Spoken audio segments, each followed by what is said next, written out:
काल कदीम जालना पोलीस स्टेशनमध्ये एक गुन्हा दाखल झाला आणि तळपायाची आग मस्तकात गेली। जालना शहरातील नारायणा ई टेक्नो स्कूलच्या एका शिक्षकाने त्यांच्याच शाळेत शिकत असणाऱ्या 9वीतील अल्पवयीन मुलीवर लैंगिक अत्याचार केला। अतिशय राग येणारी, चीड येणारी ही घटना, आणि ती घटना आमच्यापर्यंत पोहोचल्यानंतर आम्ही तात्काळ आज या शाळेला भेट दिली। शाळेचा कुठलाही स्टाफ या ठिकाणी हजर नाही आहे।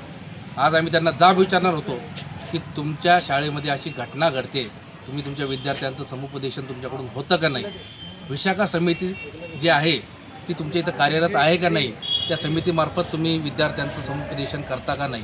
तुमच्याकडे असलेला स्टाफ यांचं गुन्हेगारीचं पार्श्वभूमी म्हणजे पोलीस व्हेरिफिकेशन तुम्ही केलं आहे का? हा सुद्धा एक महत्त्वाचा प्रश्न या ठिकाणी उपस्थित होतो, आणि त्यासाठीच आम्ही आज या ठिकाणी आलो आहे। या शाळेमध्ये ही जी घटना घडली हा विषय तर आहेच, पण या शाळेमध्ये अनेक परप्रांतातील शिक्षक काम करत आहेत, अनेक परप्रांतातील स्टाफ या ठिकाणी आहे, त्यांचं पोलीस व्हेरिफिकेशन झालं आहे का नाही? लोक लाख लाख रुपये फीस भरून आपल्या विद्यार्थ्यांना एक चांगलं शिक्षण देण्यासाठी अशा शिक्षण संस्थांमध्ये त्यांचं ॲडमिशन करतात, पण त्यांची सुरक्षितता देखील ही शाळा करू शकत नाही।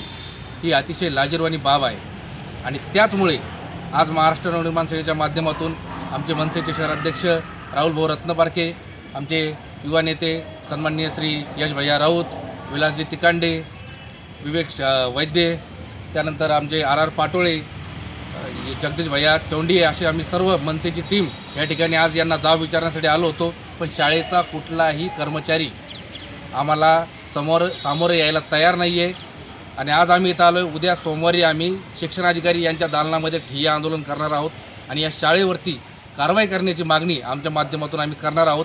ती जर नाही झाली तर यानंतर मनसे स्टाईल जे काही होईल त्याला सर्वस्वी प्रशासन जबाबदार राहील।